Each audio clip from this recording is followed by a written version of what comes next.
remember the rules? Get in there. The big square root guy? The sum of the squares? Yeah. What's that mean? Square root of the sum of the squares, yes. Yeah, that's the one, yeah. Exactly. Yeah, I know what I'm doing.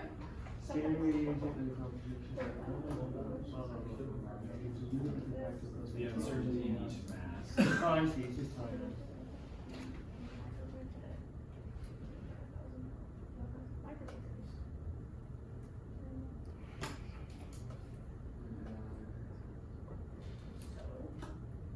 So we convert that 0.3 milligrams plus or minus to like a percent. Where? We just keep it in that.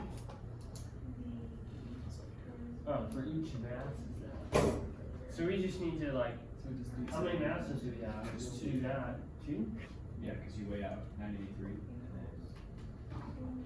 So literally we only have to do twice, so we just do that squared twice under and take the It's percent. square root of that, and that's it.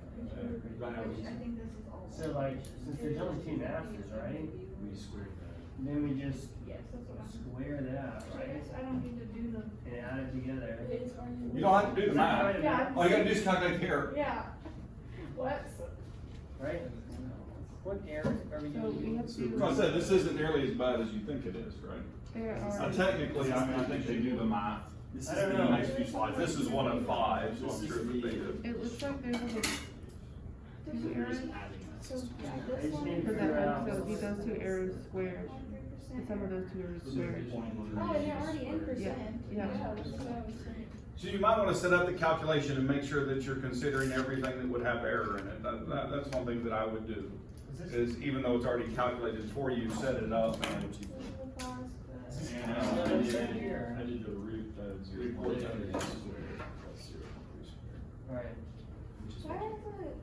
Is that, what, is this Oh, absolute okay. uncertainty or is this relative? That is the addition Well, we're supposed to find the relative uncertainty. but we are. What is that slide that shows that? You everybody got numbers from this? What I can go to the slide that would summarize all of that. does that mean? You have your numbers from here?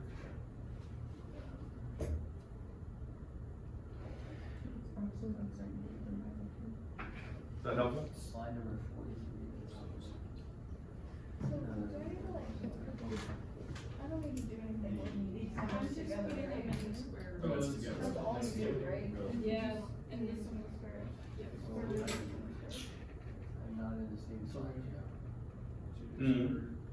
I may have rearranged Zinc. since I posted, and We might have divided. sorry, I apologize. Because it gave You us. realize I edit those every day, and I'm taking out some problems, I'm adding some stuff back, and That's okay. But then it said, but then we weighed this much again, so we actually know. I didn't do much today because I ran out of time, because I was trying to find it. There's no unit change. I came in late, I made So yeah, we're good. chicken curry for dinner in the crock pot. Wait till home, walk in, smell that. And then they've been drawing like a little too on the slides. Chili Did we powder. find a percent uncertainty first though? We did. Well, We it's gotta just- it has divide. four There rows. is There is no This is percent the uncertainty, percent. because it's an addition. Yeah. So, are we doing It's not an this addition, of it's a 10? multiplication. Is it a multiplication? Yeah, it Because is. I don't think it is. Yeah, I don't know, it's at the You Malarian, just right? added masses. No, hold on, let me go back to the problem. 3.3. Right, but this is our Oh. certainty of the There second was no Malarian, unit conversion. the final concentration. Yeah. Did you see it when I flashed by? Cause it was there for a second. Right, friends? I'm Yeah, we gonna just say weighed so. two things. I don't think. So the uncertainty in each mass, each time you weigh is 0.3. This So is you the weigh one, it so you weigh was 10 mils of that. So now, but you're doing multiplication and division for your dilution factor, right? So they're giving you an absolute error, what are you gonna have to do? You just put your percentages Say it again, Wesley? We're gonna have We don't need- We're gonna have to fix it. We're gonna have to take it to you. We're- We're on the bottom one. I know, but I'm saying, what do you have to do when you're doing multiplication and division in your mathematics? So we know that the Uh, concentration. Oh, you're not in the tenfold dilution? in. You got 0.36. We're just adding masses. Adding masses, okay. You want to just find the absolute. Or in the errors in the measurements you're making, Yes, right? So so that you combine those appropriately, right? you weigh one thing, and you add the weight. So, and so is this a little bit confusing without practice? Hey, you have Just to. asking that. I mean, we could be doing it wrong. Okay. We'll give it a whirl, and let's get an answer, and then we'll go see what we're really supposed to do. You divide it by. How's that? Did you show the answer? You got it? Did you show it? I haven't yet. Oh, I thought you did. I did actually for a second. I literally did this Oh. as I was scrolling I by. think it's this. Depends on what we mean by. In my mind, I'm thinking, it has to do. Well, what with I error. said was set up your calculation to find that new concentration, right? And each time you have a mathematical step, then you have to propagate the error through it. And so, Oh. you see what I'm saying? No. A mathematical step, you probably. A mathematical step, when you're using something that has error in it, that error should be propagated through the rules that we've learned. Right. Does that make sense? Yeah, totally. Yeah. Sure. The, like, we don't have an C1 error in moles of. No, it's not. It's C1 D1. Right? Yeah, So, you have to convert it. but that's the for gravimetric dilution, suppose that you have a standard reagent with a concentration of this, they're asking for the error in that from these measurements. Right. Yeah. Yeah, we got it. Okay. I got it too. What did you guys get? Are you done? You got a number? 0.4.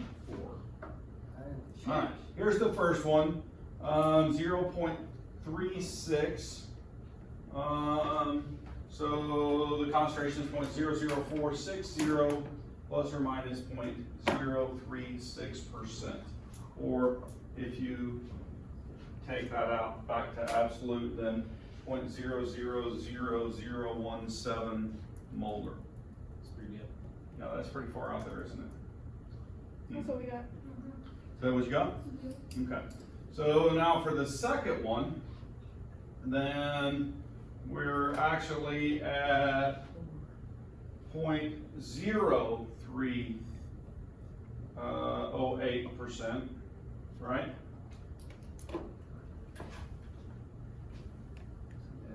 So what we Yeah. got, we were solving for absolute uncertainty there at the top. Yeah. So you did just, Well, all we did was that first one. We didn't do the dilution factor like we should have. Absolute uncertainty. so here you were adding two masses, and so you did this one to get to the 0.0004. Yeah. Right? And so then, when you had that, then you had to do the dilution factor, the 1 to 10 dilution factor. Right? And so that became multiplication and division, and so that number up here that you were doing the dilution factor on, you would take that and then divide it by that mass to get to there. I'm confused about what the dilution factor, we're adding liquid. But we're doing it by mass. to a higher, so mass plus mass. Yes. So why are we using? We want to get concentration. Because we need the concentration, yeah, exactly. Concentration. Okay, gotcha. Of one over the other. Mm-hmm. Yep. Okay. Yep. Why is the uncertainty on that 0.9832 on the bottom different from the top? 9832. Where dilution factor? Right here? Yeah. Let me find that up here.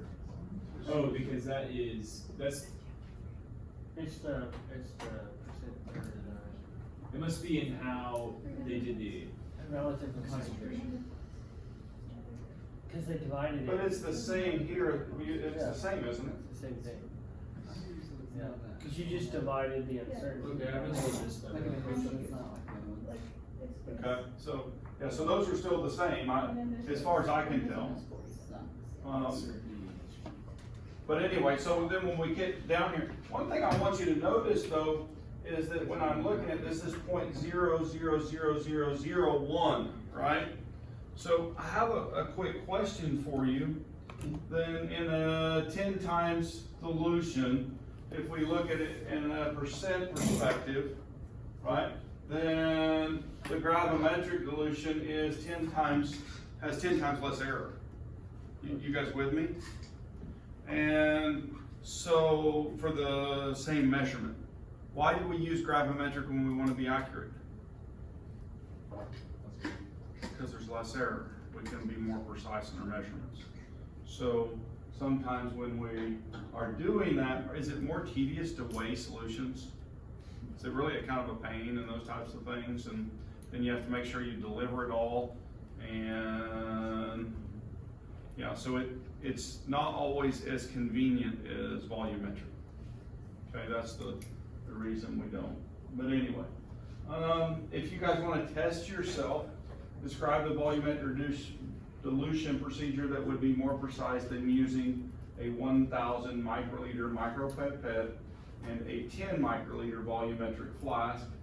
What would be the relative uncertainty in the dilution? And we're missing some numbers there, aren't we? Yeah, What do you need? the unknown or the constant. The tolerances, right? And so we have to have a tolerance table, or you can just flip the slide and you can get those. And so the 10 milliliter transfer pipette has an uncertainty of 0.02%, and the flask is 0.02. As I said, I know the 10 milliliter transfer pipette is. The 100 milliliter volumetric flask is 0.08%, and so we just sum that. If we do the 100 milliliter and a 1 liter volumetric, then what we find is that we get a 10 times gain in the magnitude of the error there too. So mass is more accurate, right, than volume. And then larger volumes give you a lower percent error than small volumes.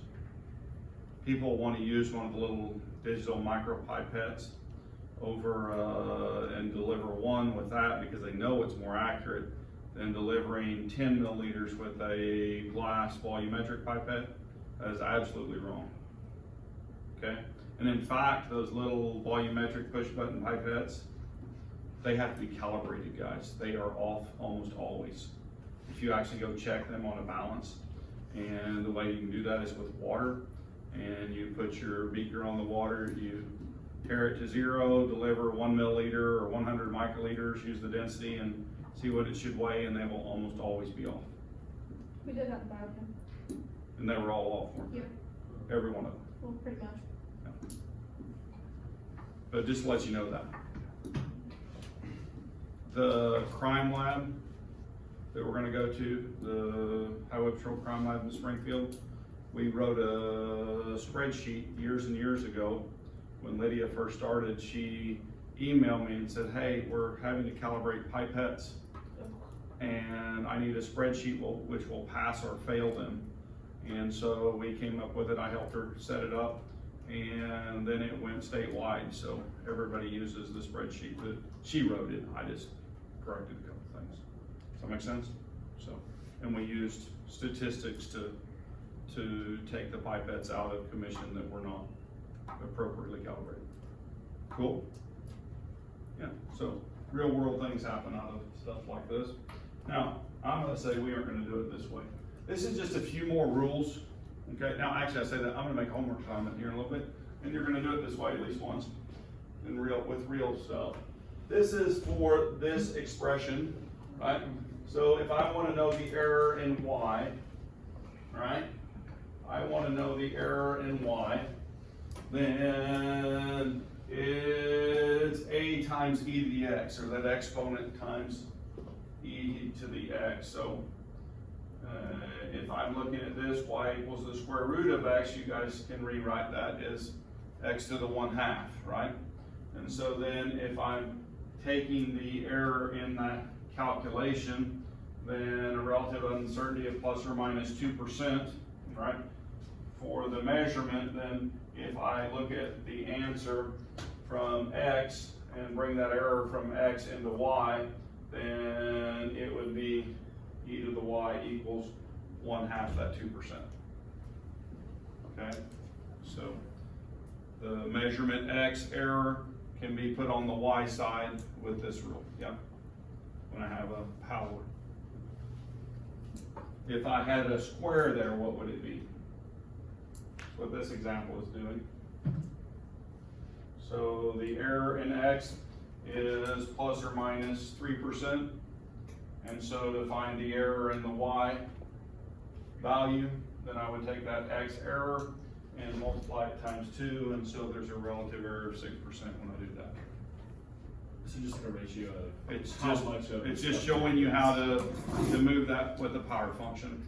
And then of course there's an example of that, and it does it with gravity. 1/2 GT squared.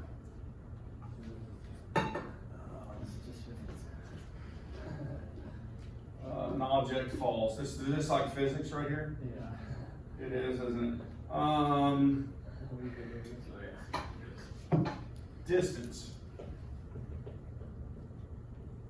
equals 1/2 GT squared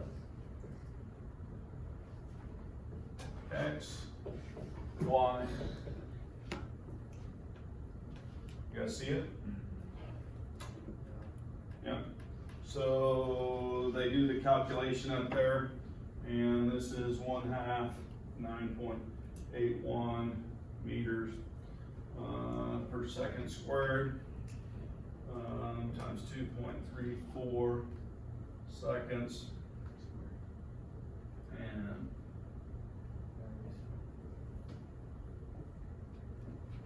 second should come on the inside, shouldn't it?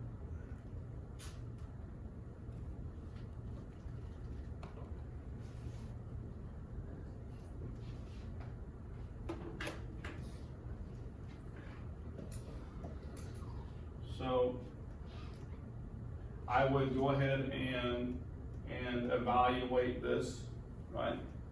And then when you're doing the error, it would be 2 times that error.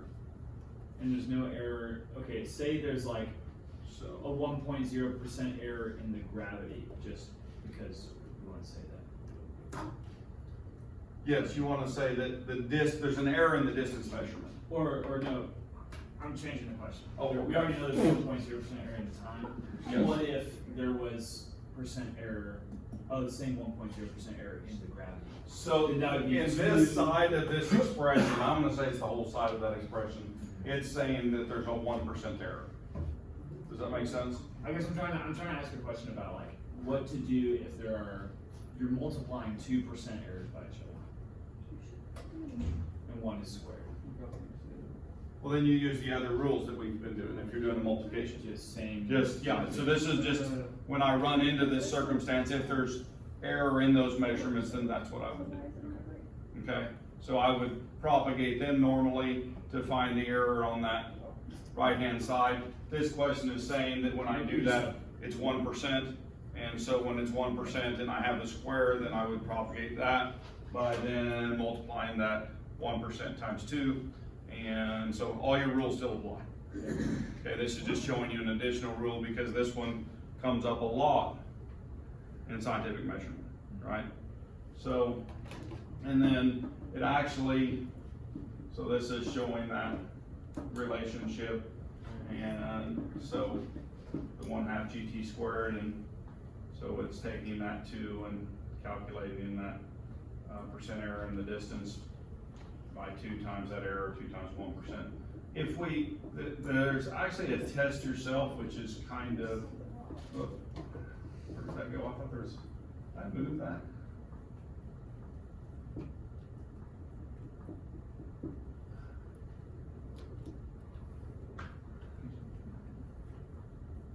There was a second question somewhere which then gave you the distance, but didn't give you the time. And it had you calculate that, and so you had to manipulate the expression algebraically to make it to the 1/2 power on the opposite side, or to take the square root of both sides to get rid of the square, and then that would have made it to the 1/2 power. So this side became y, and the other side became x. So in the distance, and so it was just a manipulation or algebraic manipulation. But I've lost it.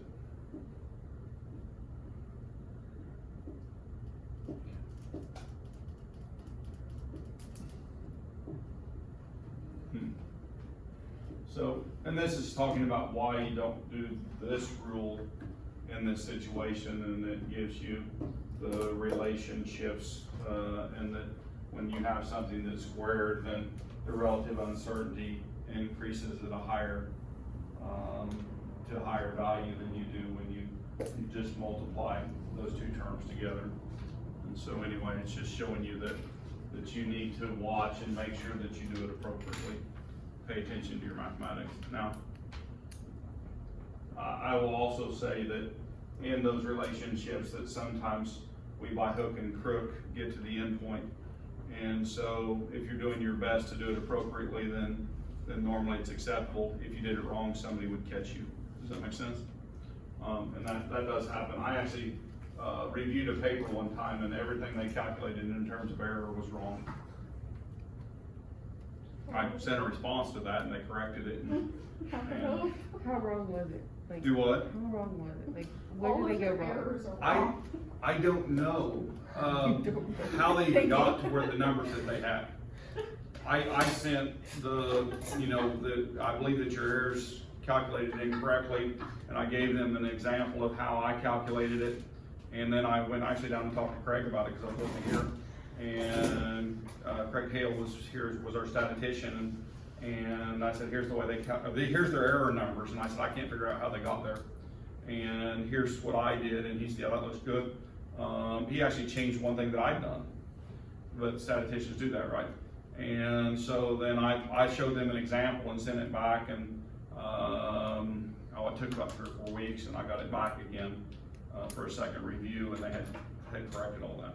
So, and with the thank you note, thank you for catching that, yeah. You didn't laugh at my joke. What'd you do? Said all your errors are wrong. Oh my gosh, that's fun. That's good, I like that. I know. Yeah. The relative error and the difference between that and absolute error, what's the difference? I got lost. So relative error is the error divided by the measurement, Error divided by the measurement. right? And then the relative percent error is the error divided by the measurement times 100. The, like, plus or And minus normally points. when we're doing error propagation, if we're doing addition and subtraction, then we do the absolute error, which is the magnitude of the error with respect to the measurement, right? And so if I have 9.5 plus or minus 0.1, That's the absolute. that's absolute error. And to get relative error, you So multiply that. then by I would, the to get the relative error, I do 0.1 divided by 9.5. And I would get that fraction, right? To get to percent error, so this would be 0.1, 9.5 times 100%, and that equals the percent E. And I think, I don't know how you define this, so relative, Yeah, relative. relative, error, and then this is absolute. So where does absolute error come from? Like, how do we figure that out? Repeated measurements. Doing it over and over again. Is it kind of like the standard deviation at all, or? It is, we're going to use standard deviation in place of that. It's just math, right? It's not bad until you do like a research project and you do, 1,000 measurements. And so then you have to propagate through each one. So when I solve for EY there at the top, Yeah. I'm solving for an uncertainty, not a relative. So you have two measurements, right? Right. This is showing two measurements, measurement 1 and measurement 2, and it's showing us where we're adding those measurements. Right. And so I'm not I have an uncertainty associated with each of these measurements. And so I take the magnitude of those uncertainties, the absolute, and I plug them into these two spots. And then I evaluate that, and that gives me the error in this measurement. Okay, does that make sense? Or the number that I have on this side. The same thing here, if I'm doing subtraction, it's identical. Okay. If I'm doing multiplication, then we have to do the stepwise process to get to percent error, right? And so the percent error in each of these two measurements is shown here. What if I add another measurement? What happens? Just another term. I just add another term as a summation, isn't it? So, So anyway, you guys can do this, I think. So then you divide that by how much you had, Mhm. relative, The biggest difficulty is the setup. Did you guys catch that earlier when you're trying to figure out how to calculate that error and make sure that you have all the calculations in place that you need, okay? That's truly what it is. So that's the difficult thing. This is actually showing the virtue, you guys calibrated a burette. Okay, you guys with me? You calibrated one. And so if I take a 25 milliliter Class A volumetric pipette and it's certified to deliver 25.00 plus or minus 0.03, and the volume delivered by a given pipette is reproducible within the range of 24.97 to 25.03. That is systematic error, okay? And when you calibrate it, you calibrate that so that you know that what you're actually delivering, for example, is plus or minus 0.006 milliliter for that particular pipette, then you can actually reduce your error by about a power of 10. And there may be places in your career where you want to do that. You with me? There may be places, not always is it necessary. Okay, so but there may be places where, so it would take the time to calibrate to, especially if you're doing a specific volume all the time, you have your titration set up to do 25 milliliters every single time, that's where your endpoint is gonna be, then you can calibrate that and remove a lot of that systematic error.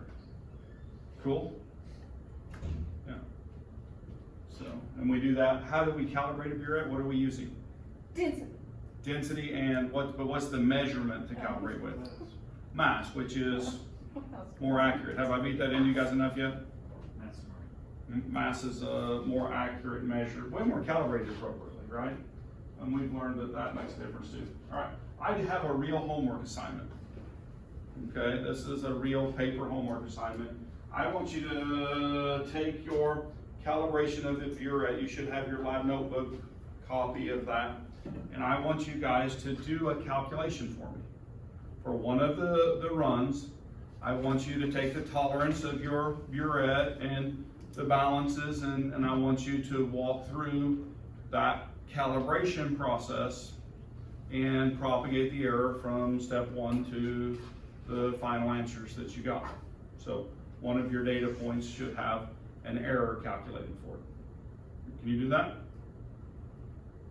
Yes. Yep. I think so. So Yep. it would be like, So you should have an example calculation in your notebook, and so then you can put the tolerances for each device you're measuring with. You have to find those, right? This is what you do in the real world. And find the tolerance for the balance, find the tolerance for the burette, and any other measurement that you made, and then propagate those through each step of the calculation. Cool? All right. I'm trying to remember I don't think our burettes have tolerances listed on them. Plus or minus 0.05. 0.5. Where, how'd you know that? Gen Chem. It's I also in the love last system. handout. It's on the Yeah. right, Yeah, we talk about it in Gen Chem, Okay. and I do that every semester, so. Sounds good. Cool. There's your reference. More notes. Alright. This is just a slide, atomic mass elements, and notice it says stop here because this is where I'm gonna stop lecturing in this chapter. And the average atomic mass of an element depends on the mole fraction of each isotope in the material. Right, you guys realize that? And those are measurements. And so they aren't written up here, but these numbers all have a plus or minus value with them in that last significant figure. It's kind of cool to think about, isn't it? And so these are not exact, and they do vary slightly. Now, another interesting thing that goes with this is that depending on the source of the atom, then the isotopic ratio changes. You guys familiar with that? That's how we do carbon dating and those types of things. It's how we can track reactions in the atmosphere. And then when those molecules are incorporated into plants and even into rocks and those types of things. And so the average atomic mass of an element varies from one source to another. And so if we can calculate those very closely, then we're able to literally age things. Isn't that crazy? Or, well, maybe tell where it comes from. This stuff is actually used to find when you fake art. What am I saying? What's the word I'm looking for? Forgery? Forgeries, thank you. This is actually used to find forgeries, this type of stuff, because isotopic ratios change, right? And so very exacting masses of material can find that relationship. So I'm gonna quit here unless you guys want to do this problem. But I thought we'd done enough. Okay.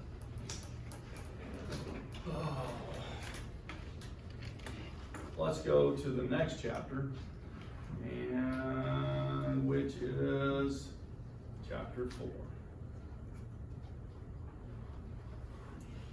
All right, this is what we're really going to use this semester.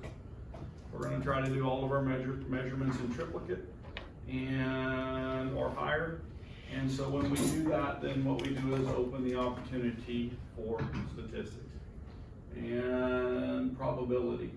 So Gaussian distribution, comparison of standard deviations with the F-test, confidence intervals, comparison of the mean, students T, t-test with the spreadsheet, Grubbs test for an outlier. I actually don't use the Grubbs, okay, I use a Q-test personally. The method of least squares, calibration curves, and a spreadsheet for least squares. Okay, so all of these things are in this chapter, and we're going to use those.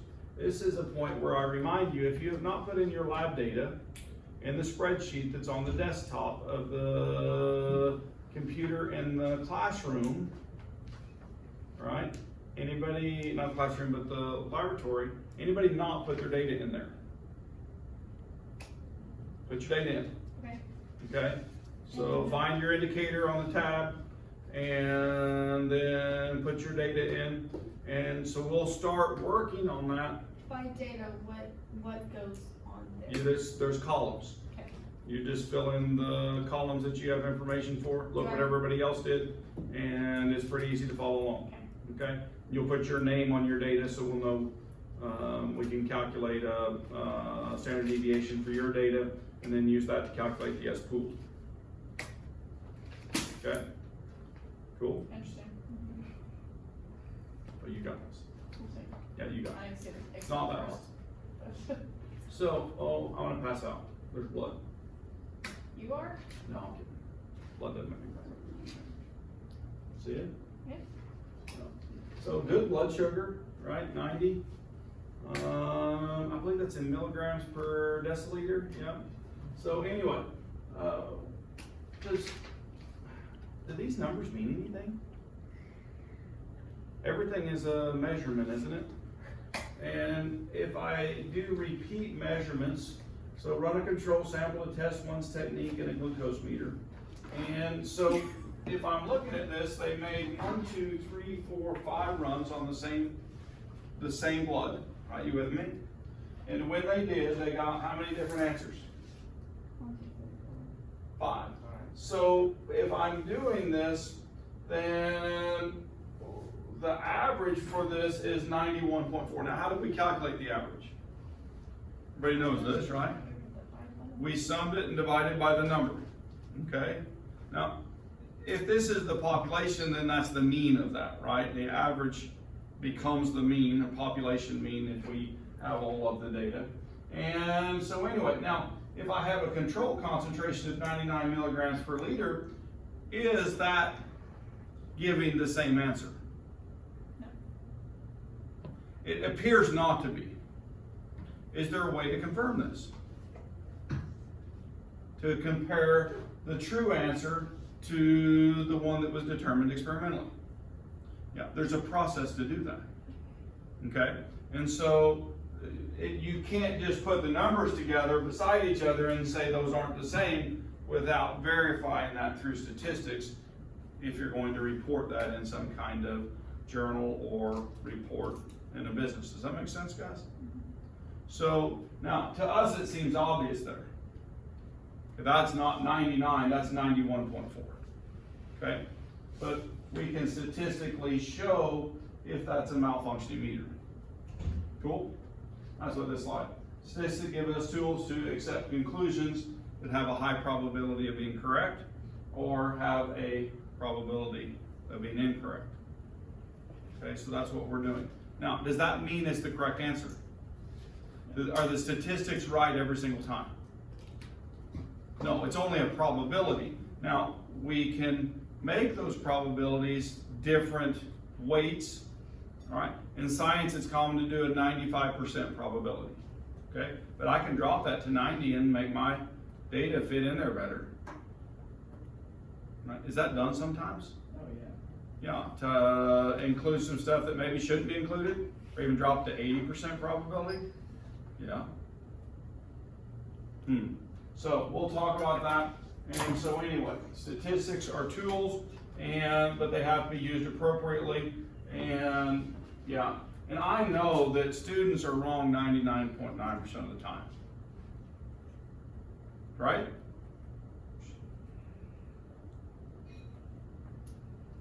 Did I just make that up? But it sounded important, didn't it? Okay. No, you guys are right 99.99% of the time. Right?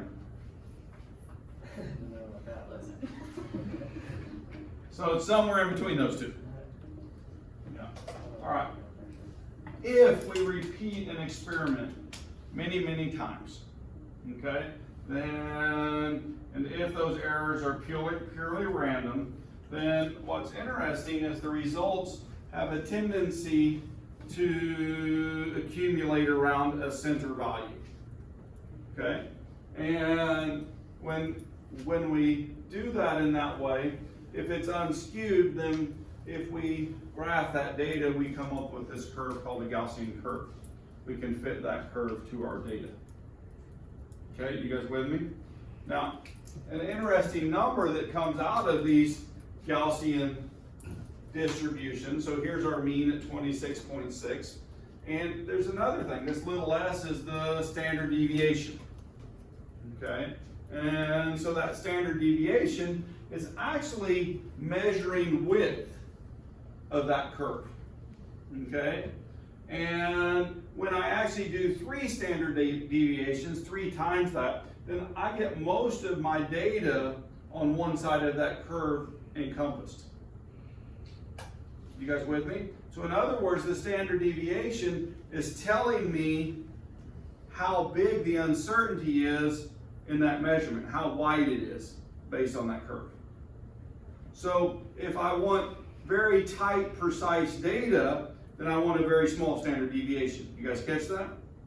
Yeah. So anyway, if I do 20 tosses, this is showing 20 measurements, and I calculate the mean is 26.6. If I do 400 tosses, it actually drops a little bit, 24.98. You guys catch that? And in that, though, my standard deviation is actually widening out a little bit in this case, and this one would give me a better estimate of where a true value would lie based on measurement. Okay? So, but anyway, usually we repeat an experiment 3 to 5 times, not 400, and then we put it to 95% probability, and then we use that to compare, a test to compare, such as the t-test. And you guys are going to do that with your data that we're going to statistically compare in laboratory. Okay? So on the lab that, it's not going to be due, I probably won't be due next week either, I'll probably do the following. Okay? Just to let you know that I know that it takes time to get all the data in there, and then we're learning the statistics right now. Cool? All right. That'll give me time to grade everything and get it back to you. I'm going to take it home this weekend because I thought I was going to grade it yesterday afternoon, and I did not touch a single paper yesterday, so I apologize for that. Yeah, it just was a busy day. All right. Anything else here? Small data sets.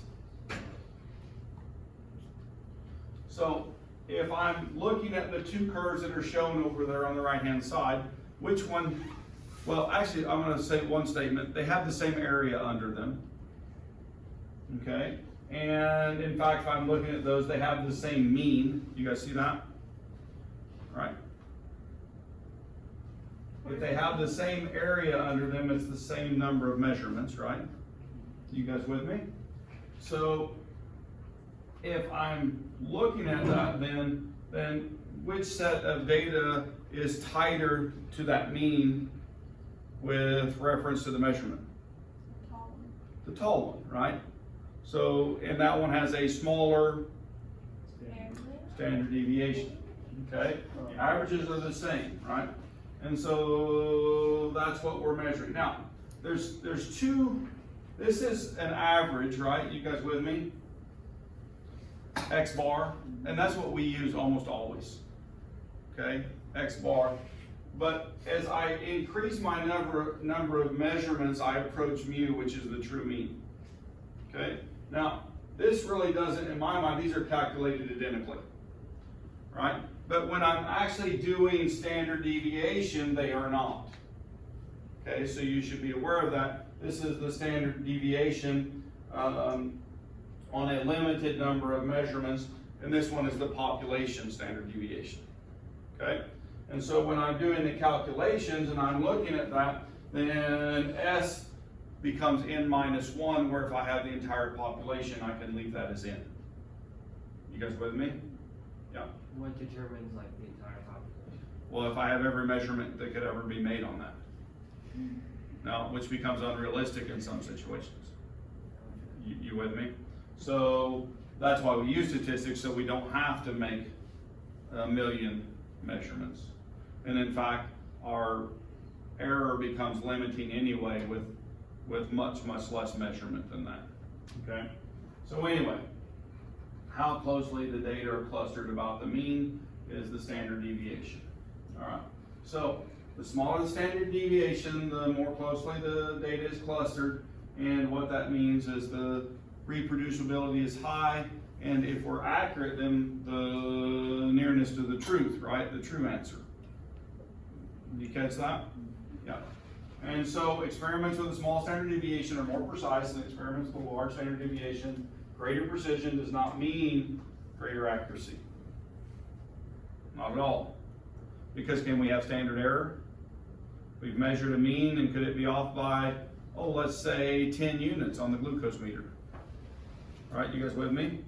And so if I've calibrated my glucose meter on a standard and it's 10 units all the time, or 9 off, could I add that 9 to it every time I make a measurement and get much closer to the truth? You with me? Yeah. And so this is how this works. And so anyway, express the mean and the standard deviation in this form, right? With a number of measurements. And so if you do that, then it should, well, show the precision of your data. Isn't that what we're doing with the error propagation from chapter 3? When we propagate the uncertainty through the calculation? And it is. Okay, so this is doing the same thing. It's talking about it from a statistical perspective, how close we are to the average of the data. And so in my mind, this is a better calculation than what we're doing with the previous chapter, at least easier. So anyway, now there's some other things, and I'll probably stop here because I'm about out of time. But the degrees of freedom for these calculations considered to be the number of measurements minus 1, n minus 1. The variance is the standard deviation squared. So literally when you calculate that, then you can square that, and then I can actually do a relative standard deviation, divide the measurement into it just like we did in the absolute error by dividing that error by the magnitude of the measurement. So if you divide the standard deviation by the mean, multiply it times 100%, then we can get to the percent deviation. And so anyway, so that is what's shown right here. Cool? So does that look familiar from last chapter? Over here where we were doing the relative standard deviation, or the relative error, percent error. So this is the relative percent standard deviation. Cool? Yep. So you guys already calculate our error, or you guys already calculate means. Most of you know how to calculate standard deviation in Excel, and it's very easy to do. You have to make the choice of the right standard deviation, just to let you know that.